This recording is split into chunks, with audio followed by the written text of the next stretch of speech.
It is the evening of November 3rd, 2020, which is Election Day, and you can only imagine that I, among many other Americans, are feeling rather stressed. And in order to combat that, I am deciding to focus on tomorrow, which is November 4th, which is my first anniversary on YouTube.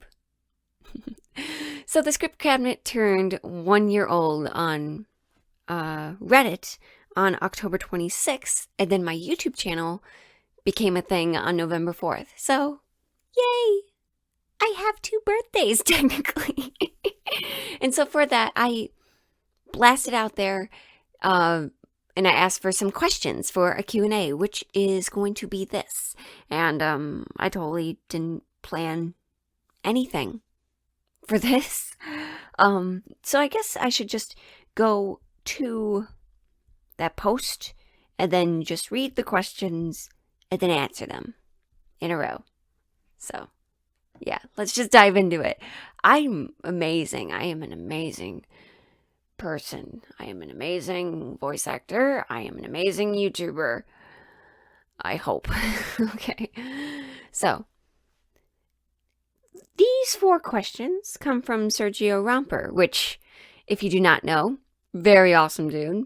He is the author of the Mermaid series and the You Find a Mermaid in Your Bathtub series. And he is part of the reason why I have grown into a channel such as this.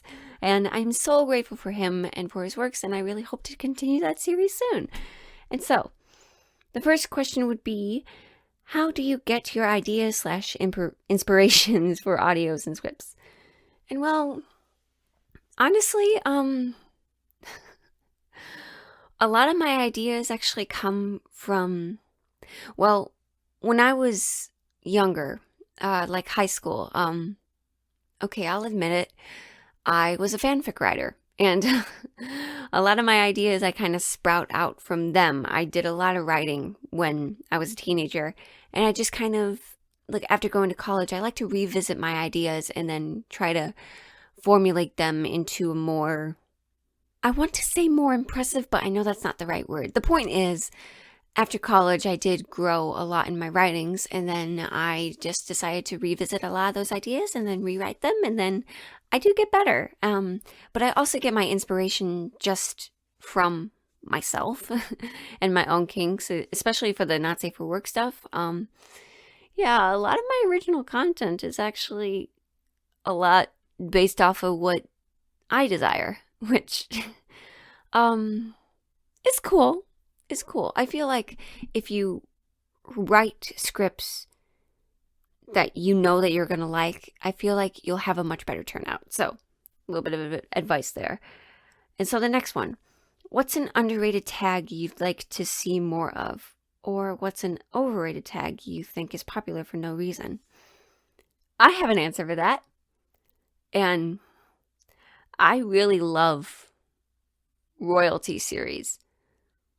The royalty tag is rare enough as it is, let alone the historical. I love historical as well. The Victorian, the Edwardian, and people that can pull that off, writers that can pull that off are amazing to me. And I really wish that more people were interested in that topic because, like, I feel like whenever I talk about it, just people are like, why do you like that? And I'm just like, because I'm weird, shut up. But, okay, an overrated tag? Well, I wouldn't say overrated, but more overused, blowjobs. I don't. Okay, well, okay, I'm about to say this, and that doesn't mean that I will never perform those kind of scripts again. But I don't like performing blowjobs, which is a fucking weird thing to say. I mean, okay, I'll be honest. I don't know any other woman that actually likes it. No one likes it. No one likes going down there. We all know that. Nobody's admitting it. So, I'm not sure if that answers the question for overrated, but yeah, that's just my take. Just blowjob and deep throat. just a bit of a turnoff, to be honest. But like, don't worry, I'll still perform those scripts. Don't worry about it. All right. Have you ever developed a new kink because of an audio? Actually, yeah. Yeah.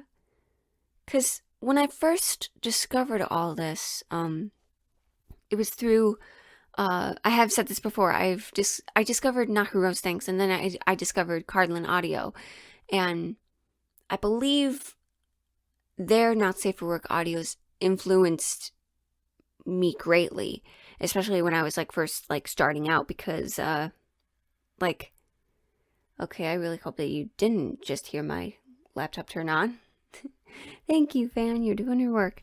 But well, anyway, after I discovered those kinds of audios, I mean the ones that they were making, I was exposed to a lot of variety of things, like, well, there was rape, and then there was gangbang, and then there's a whole lot of like these rough topics, and I almost felt kind of ashamed that I liked some of those audios, because like, okay, well,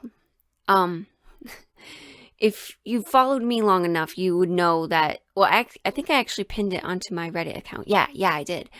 The first script that I wrote for Cardland Audio was called Hysterical, and it was like a historical-esque medical play kind of script with degradation, and it had a bit of misogyny, and a lot of Cardland's viewers were not expecting that, and especially within like the first couple hours of the audio being published, it got a little bit of backlash, to be honest. And like, that was like one of the works where I'm like, okay, this actually does turn me on. The events that happen in a historical kind of do turn me on.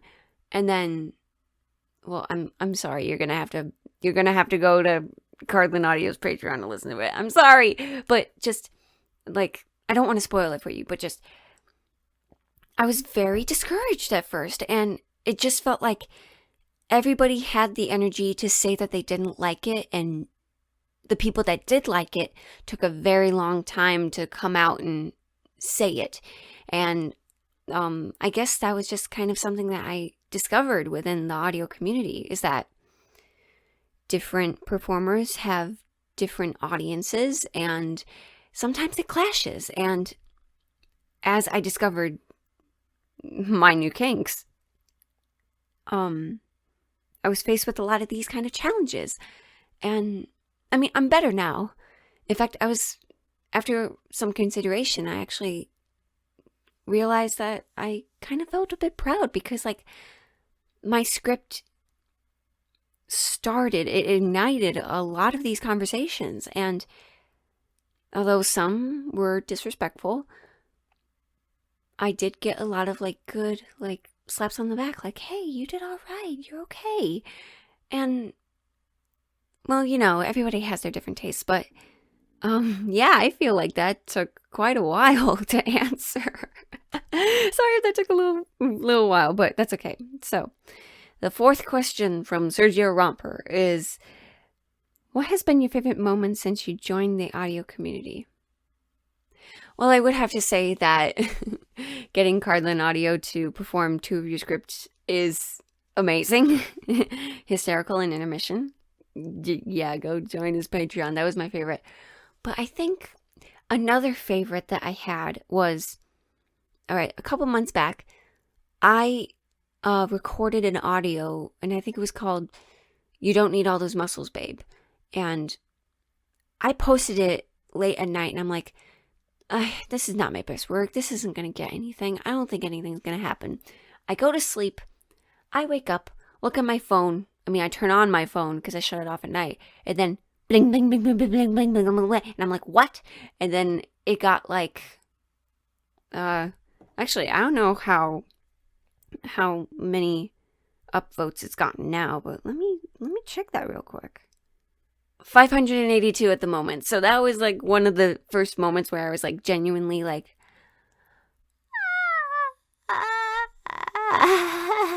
people like me. That just seems kind of weird to say, but just Yes, thank you. Thank you, Sergio, for asking me those questions. All right, so the next one, if I can find the post again. Okay. Now, the next questions come from Quiet Simon, which I did perform his Invisible Woman script, and don't you worry, part 2 is on the way. Okay, so the first question is, how has COVID impacted your creative process so far? Have you felt more or less motivated and time to record and write? Well, COVID has affected me in a lot of ways, just like I feel like it's affected everybody. But it was actually because of COVID that I got the job that I have now. I essentially became an essential worker. And then because I was working, I would always come home tired. And because of my living situation, because I live with other people, I have to wait until late at night to record anything. And like, yeah, to give you perspective, it's like 5 after 11 p.m. right now. And that's pretty late, and I'm really tired. I did work today as well. So it's amazing that I just have to caffeinate myself every night to wake myself up. But in terms of like writing and like my motivation for everything, well, my motivation has has been impacted a lot. I mean, right now it was mainly because of Talktober. Talktober was kind of draining, and Talktober was kind of draining, even though I did mass recording sessions 3 times within the month. But also I got really stressed because I deleted a lot of files, which I'm still trying to catch up on, and thank you for your patience for that. But yeah, I mean, besides that, I don't feel like COVID has really impacted my creative process in terms of like writing. So yeah. All right. And so the next question is, would you consider starting a social media account for the Script Cabinet? Technically, I already got them. Like I have Reddit and I have YouTube. Those are my main things that I go on to. But like Instagram, I forget if I have one or not. I mean, I probably should just to hog the username, but that I don't have a Twitter. I don't like Twitter. I don't understand it. I don't have Snapchat. I don't have a TikTok. I don't have a Facebook either. I tried Facebook business or something like that, and I didn't like it. Or no, Facebook page. And I just didn't like it. So kind of thought about doing that just to take the username, but for right now, no, I just have YouTube and Reddit because it's more manageable. Yeah. All right, so. Oh yeah, also Discord. I don't know how to use Discord. Sorry. So question 3, what advice could you pass along to new VAs, safe for work or not safe for work, that you believe might have helped you when you were starting? That is a good question. Well, one advice that immediately pops into my head is to not be afraid to be yourself. Okay, so that means don't be afraid to write what you want to write. Like, okay, a lot of the original content that I put out, I was scared as shit to put out because a lot of the kinks were considered taboo, or like I was afraid that people were going to make fun of me because of like how I said this one line or something like that. But then everything ended up turning out okay. And of course there's going to be trolls all the time, but they're not the important people.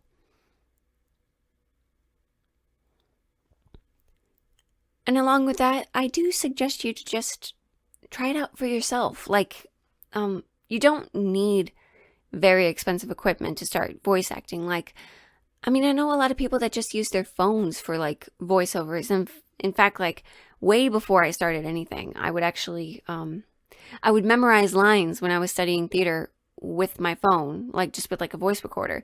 And I realized, hey, like I could do something like this. And then I ended up doing it. But I actually did invest a little bit of money just so I can sound good next to everybody else, but really you don't need to do that. I mean, as long as you have Audacity, which is free, you can edit your voice and make you sound even better.